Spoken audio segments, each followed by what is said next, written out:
Ujawniamy ukryte motywy. Odsłaniamy fakty, teorie i tajemnice. Od odcisków palców po nagrania z kamer. Zbrodnie zapomniane przez czas, ale nie przez nas. Kryminalne opowieści zabiorą cię w mroczną podróż w głąb ludzkiego umysłu, gdzie rodzi się zbrodnia. Andy Polański zaprasza.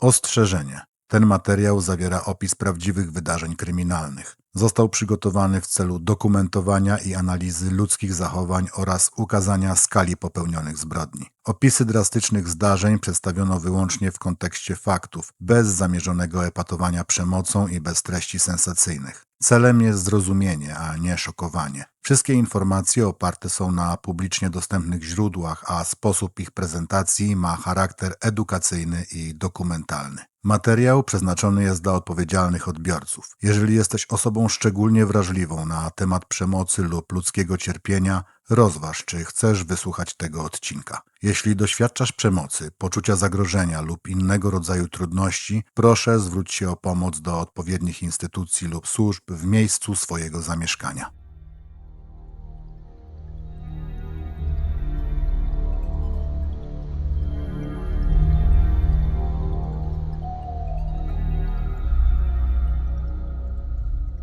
Witam Was bardzo serdecznie na kanale Kryminalne Opowieści. Minął prawie rok, odkąd rozpocząłem tę podróż, rok, w którym opowiedziałem Wam 50 historii. 50 ludzkich dramatów, 50 tajemnic, 50 spraw, które wspólnie przeżywaliśmy minuta po minucie. I to właśnie dzięki Wam, słuchaczom i widzom, którzy wracają tu regularnie, ten kanał urósł tak szybko, jak nigdy bym się nie spodziewał. Wasze komentarze, wiadomości, dyskusje, a przede wszystkim wasza obecność sprawiły, że dziś nie jestem tylko twórcą podcastu. Jestem częścią społeczności, którą razem zbudowaliśmy. Dziękuję wam za każdą subskrypcję, każde polubienie i każdy odsłuch na YouTube, na Spotify, wszędzie tam, gdzie towarzyszycie mi w tej pracy. Bez was te historie nie brzmiałyby tak samo. A dziś zaczynamy kolejną 50.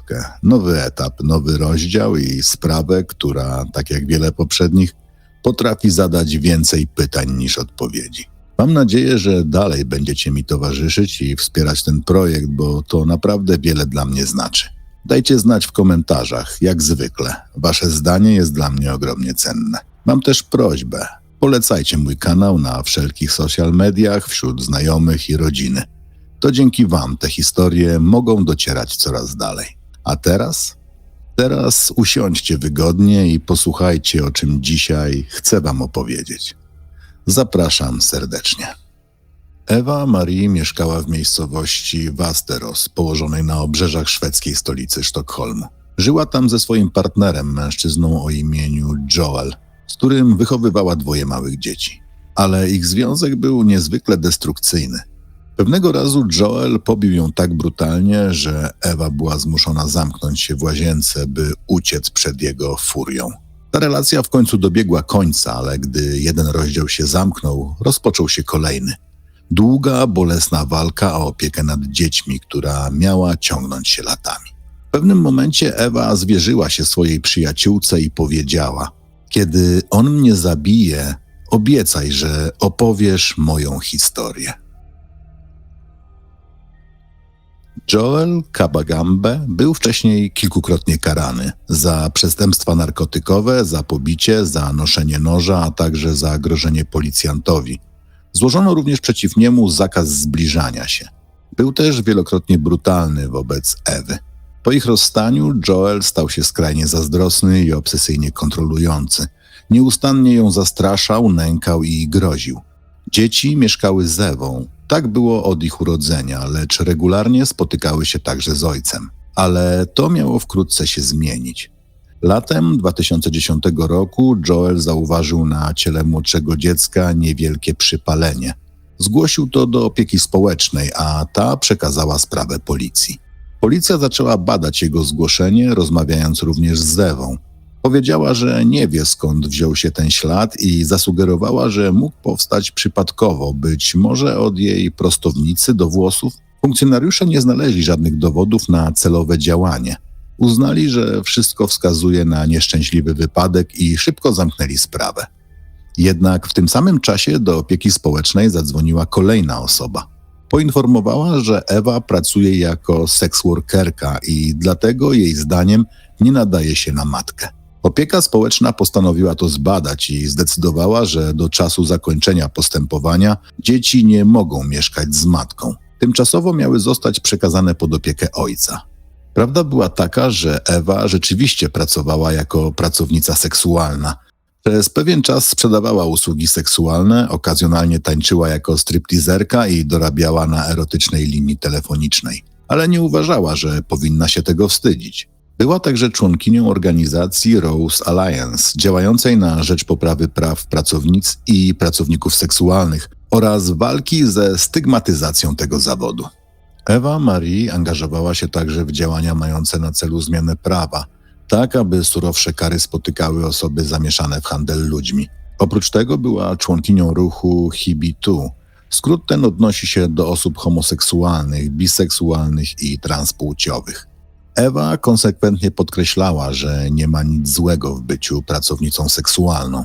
Opieka społeczna była zupełnie innego zdania i tu historia zaczyna skręcać w kierunku, który trudno opisać inaczej niż co najmniej niepokojący. Niezależnie od tego, jakie jest społeczne spojrzenie na moralny aspekt prostytucji w Szwecji, fakty są jasne. Sprzedaż seksu jest w Szwecji legalna.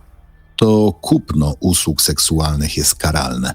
Prawo skonstruowano w taki sposób, by chronić osoby świadczące usługi, a karać tych, którzy je kupują. A więc mimo, że Ewa nie złamała żadnego prawa, opieka społeczna uznała, że jej dzieci powinny mieszkać z ojcem, który był skazanym przestępcą z bogatą historią przemocy. W toku postępowania prowadzonego przez opiekę społeczną bardzo szybko stało się jasne, jakie było ich nastawienie do wyboru zawodu przez Ewę. Zamiast przeprowadzić obiektywne dochodzenie, takie, w którym analizuje się zarówno stronę zgłaszającą, jak i tę, której zarzuty dotyczą, oni już na początku wiedzieli, jaki werdykt chcą wydać. Skupili się wyłącznie na Ewie. Wchodzili w najmniejsze szczegóły jej życia seksualnego, szczegóły, które nie miały żadnej wartości dowodowej dla tej sprawy. To było nie tylko nieprofesjonalne, to było nieetyczne i moralnie naganne. W związku z tym kierownik działu do spraw dzieci i młodzieży w opiece społecznej został później zwolniony z powodu rażącego braku profesjonalizmu. Ale wtedy było już za późno dla Ewy Marie. Jej dzieci zostały odebrane i przekazane pod opiekę ojca. W 2011 roku Joel złożył wniosek o wyłączną opiekę nad dziećmi. Sąd stwierdził, że choć dzieci zabrano Ewie na podstawie fałszywych przesłanek, to po dłuższym czasie ich powrót do matki byłby zbyt bolesny, ponieważ zdążyły już przywyknąć do życia z ojcem. Uznano więc, że dzieci pozostaną przy ojcu, a z matką będą mogły spotykać się tylko w weekendy. Co więcej, zdecydowano, że podczas każdej tak zwanej przekazówki, czyli momentu, w którym dzieci przechodzą spod opieki jednego rodzica do drugiego, obecny ma być pracownik opieki społecznej, ponieważ relacje między Ewą a Joelem były niezwykle napięte, mówiąc delikatnie. Sąd, podobnie jak opieka społeczna, skupił się niemal wyłącznie na faktach dotyczących zawodu wykonywanego przez Ewę.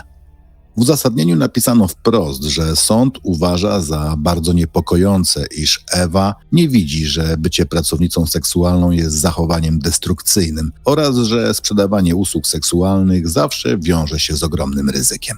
To niezwykle złożony temat i to nie tylko w Szwecji, który budzi ogromne emocje i wywołuje wiele dyskusji. Wielu ludzi zgodzi się z decyzją i opinią sądu dotyczącą pracownic seksualnych, tak samo jak wielu stwierdzi, że myśli inaczej. Jednak fakty pozostają niezmienne. Ewa była karana za coś, co nie było nielegalne. Sąd niemal w ogóle nie wziął pod uwagę przeszłych przestępstw Joela, mimo że jego historia była pełna przemocy. Uznano, że to zamknięty rozdział, nieistotny dla obecnej sytuacji. Ewa Marie kochała swoje dzieci ponad wszystko. Była załamana tym, że już nie są z nią i nie mieszkają razem. Cierpiała, widząc, że dzieci znalazły się w samym środku walki pomiędzy rodzicami, ale się nie poddawała. Była zdeterminowana, by je odzyskać. W 2013 roku sprawa o opiekę nad dziećmi ponownie trafiła do sądu. Pracowniczka opieki społecznej, która zawsze była obecna podczas weekendowych przekazań dzieci od Joela do Ewy, zeznała na korzyść matki. Mówi, że Ewa jest bardzo dobrą matką, która robi absolutnie wszystko, aby zadbać o swoje dzieci i wypełnia swoje obowiązki wzorowo. Twierdzi również, że Joel jest mężczyzną bardzo agresywnym i zastraszającym. W czasie trwania kolejnej batalii sądowej Joel ponownie zaczyna nękać Ewę. Czasami siedzi w samochodzie pod jej mieszkaniem i spisuje numery rejestracyjne zaparkowanych tam aut, starając się ustalić, kto ją odwiedza. Z dnia na dzień staje się bardziej agresywny, bardziej obsesyjny i aktywnie sabotuje spotkania Ewy z dziećmi, do których miało dochodzić w każdy weekend. Po prostu uniemożliwia im widzenie się i udaje mu się to robić przez wiele miesięcy. Pracowniczka opieki społecznej również o tym zeznaje wprost, przed sądem. Joel jest agresywny i zastrasza nawet w obecności urzędniczki. Całkowicie ignoruje wyrok sądu nakazujący, aby dzieci spędzały weekendy z matką. Sabotuje każde spotkanie. Ma za sobą przeszłość pełną przestępstw. Narkotyki, pobicie, zastraszanie, noszenie broni, złamanie zakazu zbliżania się, a oprócz tego nie ma pracy. A jednak w sposób wręcz niewiarygodny sąd pomija te fakty i odmawia przyznania Ewie pełnej opieki. Uzasadnienie? Jej relacja z dziećmi uległa osłabieniu, ponieważ nie widywali się wystarczająco regularnie. Spotkania, które były sabotowane przez jej byłego partnera, co zostało jasno potwierdzone przez pracowniczkę opieki społecznej w sądzie. Co więcej, sąd uznał, że także wspólna opieka nie wchodzi w grę, ponieważ ojciec oczywiście nie potrafi współpracować z Ewą. W rezultacie Joel otrzymuje wyłączną opiekę nad dziećmi, ponownie z argumentacją, że przeniesienie dzieci do matki byłoby zbyt okrutne, skoro zadomowiły się przy ojcu. Pomimo tego, że taka decyzja praktycznie odbiera dzieciom szansę na utrzymanie zdrowej, stabilnej relacji z ich matką. Ewa Marie była zdruzgotana, ale jednocześnie absolutnie zdeterminowana, by nigdy nie przestać walczyć o swoje dzieci. Kochała je bezwarunkowo i była gotowa zrobić wszystko, aby wróciły do domu. Złożyła więc apelację. W odpowiedzi sąd powiadomił ją, że sprawa zostanie ponownie przeanalizowana. Choć była to dobra wiadomość dla Ewy, Ewa odczuwała też narastający lęk. Bała się, jak Joel na to zareaguje. Wiedziała, że nie jest typem człowieka, który po prostu przyjmie decyzję sądu do wiadomości, a już na pewno nie zaakceptuje tego, że ona odważyła się znowu odwołać. Ewa wiedziała również, że Joel niedawno rozstał się ze swoją dziewczyną i znajduje się w bardzo złym stanie emocjonalnym. W e-mailu do swojej matki napisała: to nie jest człowiek, który grozi, zanim coś zrobi. Ma broń w domu i ukrytą w innych miejscach. Teraz, kiedy nie ma dziewczyny i nie radzi sobie na studiach, jego duma została złamana zbyt wiele razy. Nie ma już nic do stracenia. Jej matka była głęboko zaniepokojona tym, co przeczytała i zaproponowała, że przyjedzie do Westeros, aby być przy córce. Ale Ewa odpowiedziała: nic nie można z tym zrobić, pogodziłam się z tym. Jeśli coś ma się stać, to się stanie. Nikt mnie nie słucha i nikt mnie nie chroni. Jeśli coś planuje, zrobi to bez ostrzeżenia. Aby naprawić relacje z dziećmi, relację, którą Joel świadomie niszczył poprzez wielomiesięczne blokowanie kontaktów, Ewa zorganizowała specjalne rodzinne sesje terapeutyczne. Ich celem było odbudowanie więzi między nią a dziećmi. Każde spotkanie trwało około godziny, było nadzorowane przez pracownika opieki społecznej i nagrywane na wideo. Początkowy plan zakładał 6 sesji z każdym z dzieci. Zaczęto od jej córki, która miała wtedy 6 lat. Spotkania przebiegały zgodnie z planem i dawały nadzieję, więc kolejnym w kolejce był 4-letni syn. W momencie rozpoczęcia tych spotkań Ewa Marie nie widziała swoich dzieci od ponad roku. Była więc jednocześnie niesamowicie podekscytowana i bardzo spragniona kontaktu z nimi. Joel przeciwnie, stanowczo sprzeciwiał się tym sesjom. Twierdził, że Ewa była dla dzieci agresywna i że je biła rzekomo od lat. Mówił, że się o nie boi i dlatego nie chce, by się z nią widywały. Pracownicy opieki społecznej odpowiadali, że każde spotkanie będzie ściśle monitorowane i jeśli dzieci w jakikolwiek sposób poczują się nieswojo w obecności matki, sesja zostanie natychmiast przerwana. Ewa powiedziała swojej matce, że pierwsze spotkania były udane. Poczuła natychmiastową więź z dziećmi, jakby miniony rok oddalenia na chwilę przestał istnieć. Jednocześnie była jednak zaniepokojona tym, jak Joel zareaguje, kiedy dowie się, że sesje przebiegły dobrze. 11 lipca 2013 roku Ewa Marie była w drodze na kolejną sesję terapeutyczną. Miała tam dojechać z kimś, kto obiecał ją podwieźć, ale coś nie wyszło, więc pojechała autobusem. Zadzwoniła do Aniki, jednej z pracownic opieki społecznej, aby poinformować, że autobus ma lekkie opóźnienie. Gdy rozmawiały, Ewa nagle powiedziała, że Joel i ich syn właśnie pojawili się na tym samym przystanku, na którym stoi ona. Zapytała Anikę, co ma zrobić. Czy powinnam powiedzieć cześć, czy raczej udawać, że ich nie widzę? Nie chciała ignorować własnego dziecka, ale jednocześnie bała się zrobić cokolwiek, co mogłoby sprowokować Joela lub narazić na szwank przyszłe spotkania z dziećmi. Anika powiedziała jej, aby po prostu przywitała się krótko, albo jeśli się boi, żeby spróbowała trzymać się od nich z daleka. Kiedy wszyscy dotarli do domu, w którym odbywało się spotkanie rodzinne, Anika natychmiast zauważyła, że Joel jest wzburzony. Szedł przed Ewą, trzymając ich syna za rękę, mocno, sztywno, z wyraźnym napięciem. Joel miał twardy, nieprzyjemny wyraz twarzy. Nie przywitał się z Aniką. Zamiast tego popchnął syna lekko w jej stronę i powiedział chłodno: „Masz go”. Ewa Marie powiedziała coś w stylu: „To już katastrofa. Pokłóciliśmy się w autobusie”. Ewa płakała, była zdruzgotana tym, że jej dziecko po raz kolejny musiało być świadkiem ich konfliktów. Anika zabrała chłopca do środka, a Joel poszedł za nimi, zostawiając Ewę przed budynkiem w towarzystwie drugiej pracowniczki socjalnej. Na drugim piętrze budynku Anika, Joel i chłopiec nalali sobie po szklance wody.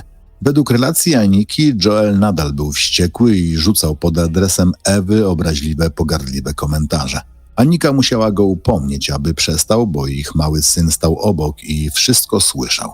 Wcześniej Joel nigdy nie był wrogi czy nieuprzejmy wobec Aniki. Wręcz przeciwnie, zazwyczaj był dla niej uprzejmy i bardzo miły. Jedynym problemem, który pojawiał się między nimi wcześniej, była jego otwarta niechęć do rodzinnych sesji terapeutycznych. Poza tym jednym wyjątkiem Anika nie miała z Joelem żadnych problemów. Anika zaprowadziła małego chłopca do jednego z pokojów terapeutycznych, a Joela poprosiła, aby poczekał w innym pomieszczeniu do końca wizyty. Powiedział, że tak zrobi. Tymczasem na zewnątrz Lota, druga pracownica socjalna, zapytała Ewy, co dokładnie wydarzyło się w drodze na spotkanie. Ewa wyjaśniła, że jej syn podszedł do niej w autobusie i usiadł obok niej, a gdy wysiadali na przystanku, chłopiec wziął ją za rękę, co bardzo nie spodobało się Joelowi. Złapał wtedy drugą rękę syna i odciągnął go od matki. Ewa odepchnęła Joela, mówiąc mu, że nigdy nie wolno mu w ten sposób szarpać ich syna. Joel odpowiedział ciosem, po czym ich kłótnia trwała dalej również po wyjściu z autobusu. Świadek potwierdził później, że widział ich oboje krzyczących na siebie podczas krótkiego spaceru z przystanku do domu, w którym odbywała się terapia. Lota i Ewa siedziały na schodach przed wejściem do budynku i rozmawiały, kiedy nagle pojawił się Joel. Trzymał w ręku duży nóż wzięty z kuchni znajdującej się w środku budynku i w jednej chwili rzucił się na Ewę, zadając jej ciosy, krzycząc przy tym słowami w rodzaju: „Nigdy więcej, nigdy już tego nie zrobisz”. Ewa Marie krzyczała i próbowała się bronić. Lota próbowała stanąć między nimi, krzycząc na Joela, w kompletnym szoku, nie mogąc uwierzyć w to, co się dzieje. Joel odwrócił się wtedy w jej stronę i ugodził ją w okolice szyi. Lota, ranna, wbiegła z powrotem do budynku i pobiegła po schodach na górę. Krzyczała do Aniki, aby dzwoniła po karetkę, mówiąc, że zarówno ona, jak i Ewa zostały zaatakowane. Lota czuła, że porzuca Ewę, która została na zewnątrz z napastnikiem, ale była przekonana, że jej własne obrażenia są tak poważne, iż może stracić przytomność lub życie. Instynkt samozachowawczy przejął kontrolę. W tym czasie Joel kontynuował atak na Ewę, kiedy leżała już na ziemi, pozbawiona możliwości obrony. Według świadków krzyczał coś w jej stronę podczas ataku. Zadał jej 31 ciosów, po czym zatrzymał się i odszedł. Następnie podniósł telefon i zadzwonił pod numer alarmowy. Powiedział: „Matka moich dzieci zaatakowała mojego syna na moich oczach i doszło do ugodzenia nożem. Proszę, przyjedźcie, czekam tutaj. Jestem nieuzbrojony, możecie przyjechać od razu. Nie chcę, żeby mnie zastrzelili. Siedzę przy drodze”. Po tym rozłączył się i zadzwonił do swojej byłej partnerki Ilwy. Byli parą aż do końca 2012 roku i mieli razem małą córkę. Choć nie byli już razem, nadal mieli dobry kontakt. Ilwa często pomagała Joelowi w opiece nad dziećmi. Tego samego dnia Joel zadzwonił do niej wcześniej, jeszcze w drodze na spotkanie. Powiedział, że Ewa podeszła do ich syna, złapała go za rękę i odciągnęła, by usiąść z nim w innej części autobusu z dala od ojca. Według relacji Ilwy Joel zapytał ją wtedy, co ma zrobić. Poradziła mu, aby usiadł niedaleko i wspierał syna swoją obecnością. Powiedział, że tak zrobi i zakończyli rozmowę około 11:10 rano. Kiedy zadzwonił ponownie, jego pierwsze słowa brzmiały: dźgnąłem ją, dźgnąłem ich matkę. Ilwa początkowo uznała, że to ponury żart, ale po chwili zrozumiała, że mówi prawdę. Powiedziała później, że mówił nieskładnie, jakby w szoku, ale wielokrotnie powtarzał, że kocha swoje dzieci. Na pytanie policji, czy wspomniał, dlaczego zaatakował, Ilwa odpowiedziała, że powiedział: uderzyła mnie przy moich dzieciach. Ilwa dodała, że użył słowa dzieci, choć w rzeczywistości obecne było tylko jedno z nich i uznała, że był w tamtym momencie zdezorientowany. Powiedział jej, że policja zaraz przyjedzie i się rozłączył. Joel został zatrzymany bez oporu i przewieziony do aresztu. Karetka zabrała Ewę Marie i Lotę do szpitala. Lota przeżyła atak. Ewa Marie niestety nie. Zmarła w szpitalu z powodu ciężkich obrażeń odniesionych podczas napaści.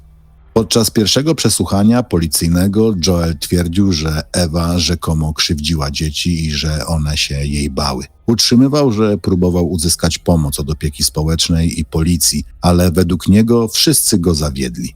Opisał zdarzenia tego ranka tak, jakby starał się unikać kontaktu z Ewą na przystanku, licząc, że wsiądzie do innego autobusu. Mówił, że zamiast tego podeszła do nich, złapała ich syna za rękę i razem weszli do autobusu.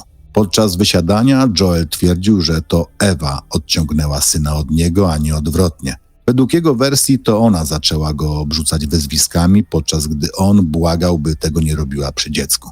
Potem, jak twierdził, to ona miała go uderzyć. Powiedział, że był tym zszokowany. Rzekomo próbował ją odepchnąć, mówiąc, że nie może tak postępować przy ich synu. Twierdził, że odszedł, trzymając chłopca za rękę, a Ewa miała iść za nimi i krzyczeć, że na zewnątrz jest wielu ludzi, którzy chcą go zabić. Kiedy dotarli do domu terapii, Joel utrzymywał, że urwał mu się film, ale pamięta, jak opowiadał Anice i Locie o kłótni z Ewą. Według Joela to Ewa miała ponownie rozpocząć kłótnię, a także, jak twierdził, zachowywać się wobec niego skrajnie groźnie. Jednak Anika ani Lota nie potwierdziły tego w swoich zeznaniach. Żadna z nich nie wspomniała o agresywnym zachowaniu ze strony Ewy. Joel mówił, że kiedy wyszedł z pokoju na drugim piętrze, Ewa Marie miała ponownie rozpocząć kłótnię. Utrzymywał, że stracił panowanie i chciał chronić siebie oraz dzieci. I dlatego ją zaatakował. Twierdził też, że kiedy skończył, Ewa Marie miała powiedzieć: nigdy więcej nie uderzę swoich dzieci. Nigdy. Po tym opuścił miejsce ataku i zadzwonił na policję. Powiedział, że to bardzo niefortunne, że Ewa straciła życie i że oczywiście nie taki był jego zamiar. Gdyby miał takie intencje, to jak twierdził, nie zrobiłby tego przy innych ludziach. Podczas kolejnych przesłuchań policji utrzymywał, że nie pamięta samego momentu ataku, co miało rzekomo wynikać z działania leków. Jednak od lat przyjmował taką samą dawkę bez jakichkolwiek skutków ubocznych. Policjanci zwrócili mu uwagę, że to dziwne, iż pamięta doskonale wszystko, co wydarzyło się przed zajściem oraz wszystko, co działo się tuż po nim, tylko nie pamięta samego ataku. 31-letni Joel Kabagambe został skazany na 18 lat więzienia za zabójstwo Ewy Marie oraz usiłowanie zabójstwa Loty. Media szeroko opisywały tę sprawę, a w internecie rozgorzały pełne nienawiści dyskusje. Na forach pojawiały się skrajnie krzywdzące komentarze takie jak: dobrze jej tak, zasłużyła, była tylko brudną prostytutką. Inni twierdzili, że zasłużyła, ponieważ była nie tylko seksworkerką, ale też ich zdaniem zdradziła rasę, gdyż Joel był pochodzenia afrykańskiego. Na szczęście wielu ludzi stawało w obronie Ewy, odpierając te nienawistne komentarze, szczególnie jej matka. Te okrutne słowa sprawiały, że dla matki Ewy tragedia była jeszcze trudniejsza do zniesienia. Musiała jednocześnie próbować pogodzić się z tym, co się stało, oraz opłakiwać ukochaną córkę, która została jej odebrana w sposób tak brutalny i bezsensowny. Na jednym z portali napisała: urodziłam Ewę Marie. Siedziałam przy niej, kiedy była w inkubatorze, drżąc ze strachu, czy przeżyje. 27 lat, 4 miesiące i 15 dni później siedziałam przy jej trumnie i żegnałam ją. Trzymałam jej dłoń i całowałam ją w czoło po raz ostatni. Sprawy takie rzadko kończą się wraz z ogłoszeniem wyroku. Czasem sąd zamyka sprawcę za murami więzienia, ale to nie znaczy, że dramat naprawdę się kończy. Nie w Szwecji. Nie tutaj, gdzie lata milczenia potrafią być cięższe niż same słowa. Joel Kabagambe, człowiek, którego gniew i zazdrość doprowadziły do tragedii, odsiaduje swój wyrok. 18 lat za zabójstwo i próbę zabójstwa. W pewnym sensie ta liczba brzmi surowo. W innym boleśnie krótko, jeśli zestawić ją z życiem odebranym brutalnie, nagle i bezsensownie. W skandynawskich więzieniach czas płynie inaczej. Cele są czyste, okna większe, a system zakłada, że każdy człowiek, choćby najbardziej niebezpieczny, może jeszcze wrócić do życia społecznego. Ale introspekcja nie jest gwarantowana i nikt nie wie, co naprawdę dzieje się w umyśle Joela, kiedy drzwi celi zatrzaskują się za nim każdego wieczoru. Czy czuje skruchę? Czy wciąż szuka usprawiedliwienia? Czy cisza więziennych korytarzy pozwala mu w końcu zobaczyć własną winę? Na te pytania nie ma odpowiedzi. Lota, pracowniczka socjalna, która tamtego dnia próbowała ratować Ewę, fizycznie wyszła z tego żywa. Ale ludzie, którzy przeżyli cudzą śmierć z tak bliskiej odległości, wiedzą, że ciało leczy się szybciej niż pamięć. Po ataku wróciła do pracy, ale jej życie nie wróciło do poprzedniego stanu. Trauma tego, co zobaczyła, i świadomość, że mogła zrobić więcej, by ocalić matkę 2 dzieci, odcisnęła ślad, którego nie da się wymazać. Lota żyje, ale nikt, kto przeszedł przez taki dzień, nie jest już tą samą osobą, co wcześniej. Matka Ewy Marie, kobieta, która 27 lat wcześniej siedziała przy inkubatorze córki, dziś żyje ze świadomością, że system nie tylko nie ochronił jej dziecka, ale również odebrał jej wnuki. To ona przez lata odpowiadała na nienawistne komentarze w internecie. To ona pisała o córce na forach, odpowiadała ludziom, którzy nie wiedzieli nic, a oceniali wszystko. To ona przez te wszystkie lata walczyła o jej dobrą pamięć. Dziś milczy.